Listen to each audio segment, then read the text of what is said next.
Pesticides weren't always thought to be harmful. To the contrary. In 1947, Time magazine carried an advertisement claiming DDT was good for people, homes, and farms. It took 20 years before scientists realized how dangerous it was. It begins with the war-born development of DDT. This diabolical weapon of modern science saved millions of humans, but killed billions of insects. Man, with this newly discovered force, has at long last gained the upper hand in our age-old struggle. Just like these mosquito larvae, it came from laboratories where top scientists from famous universities and from industrial and government organizations collaborated to develop something new and different. They succeeded. They perfected Pestroy, the most effective weapon man has ever wielded against insects.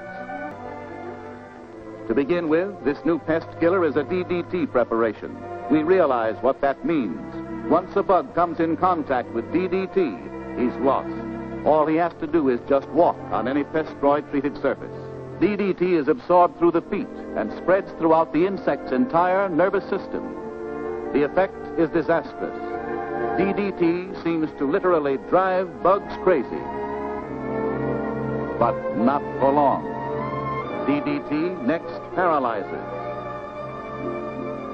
then kills.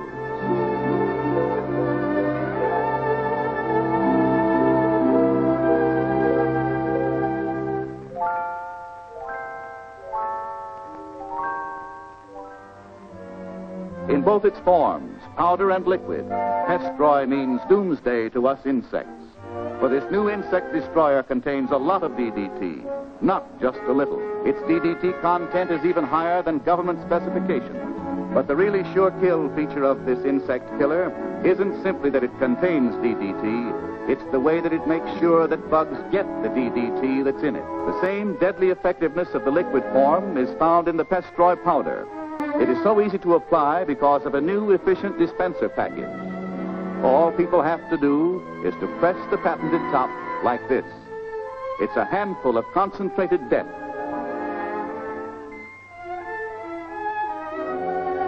This powder is truly activated. It contains stabilized pyrethrum, an ingredient which literally stampedes insects from their hiding places to bring them into contact with DDT, indoors or outdoors. Stirs them up, drives them out of cracks and crevices.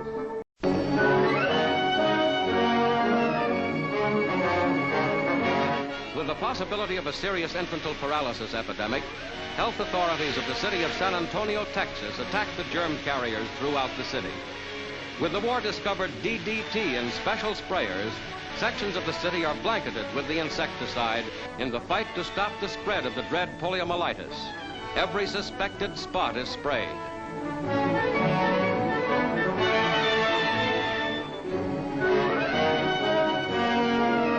Even the streams are disinfected, and in the parks and public places, children are forbidden to gather.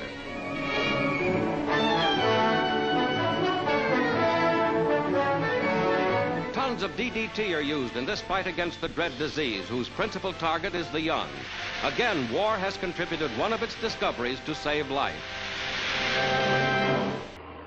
From 1945 to 1955, annual pesticide use on farms went from 125 million pounds to over 600 million. Soon, government agencies began treating even the suburbs with DDT.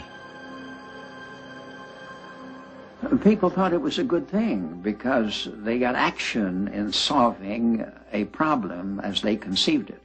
They were, for example, complaining about mosquitoes. And if the spray truck came down the street, they were told to just stay indoors for a few minutes and everything would be all right. So you had the government endorsing a product and you had the chemical industry pushing it very aggressively. There was a development program going on within the corporate system saying, well, if a little bit is good, but a lot more is much better, isn't it? Public health departments staged demonstrations to convince the public of DDT's effectiveness and safety. Enthusiasm for the chemical knew no bounds, and few were questioning the wisdom of such use. Public places and private backyards were being treated whether people liked it or not. In 1957, planes sprayed a Massachusetts bird sanctuary owned by Olga Huckins, a friend of Carson's. In fury and desperation, Huckins told her what had happened. The birds showed all the symptoms typical of DDT poisoning. Huckins knew that the planes would be back in spite of her protests. She asked Carson for help. Carson later remembered how the thought of a spring silent of birdsong had moved her to action. It was your personal letter to me that started it all. In it, you told what had happened and begged me to find someone in Washington who could help. It was in the course of finding that someone that I realized I must write the book. We have to remember that children born today are exposed to these chemicals from birth, perhaps even before birth. Now, what is going to happen to them in adult life as a result of that exposure? We simply don't know. This is one of the nation's best sellers, first printed on September 27, 1962. In her groundbreaking book, Silent Spring, Rachel Carson jolted a prosperous post-war America, a country confident that science and technology were leading the way to a future in which disease and hunger could be overcome. In no small part thanks to a new generation of powerful pesticides. But in Silent Spring, Carson warned that progress had a price. These sprays, dust, and aerosols are now applied almost universally to farms, gardens, forests, and homes. Non-selective chemicals that have the power to kill every insect, the good and the bad, to still the song of birds and the leaping of fish in the streams. All this, though the intended target may be only a few weeds or insects. Through sheer determination, Carson participated in an hour-long CBS News documentary on pesticides. CBS reports The Silent Spring of Rachel Carson, which aired not long after Silent Spring became a national bestseller. Can anyone believe it is possible to lay down such a barrage of poisons on the surface of the earth without making it unfit for all life? While Carson didn't contend that chemical insecticides must never be used, she faced harsh opposition. A spokesman for the chemical industry, Dr. Robert White Stevens. The major claims in Miss Rachel Carson's book, Silent Spring, are gross distortions of the actual facts, completely unsupported by scientific experimental evidence and general practical experience in the field. If man were to faithfully follow the teachings of Miss Carson, we would return to the Dark Ages, and the insects and diseases and vermin would once again inherit the earth. And when CBS turned to government experts, the questions were many, but the answers few.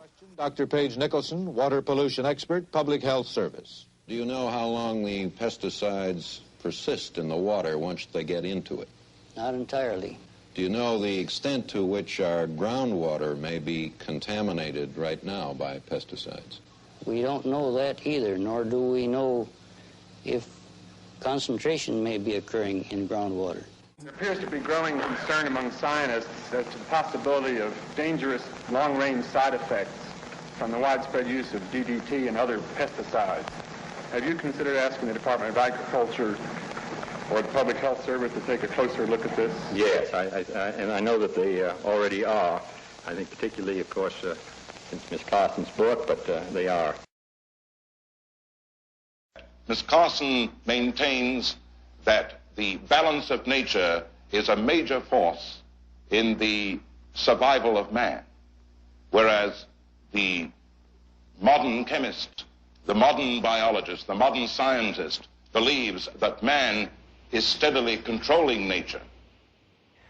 Now, to these people, apparently the balance of nature was something that was repealed as soon as man came on the scene.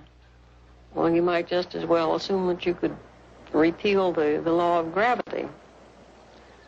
The balance of nature is built of a series of interrelationships between living things and between living things and their environment.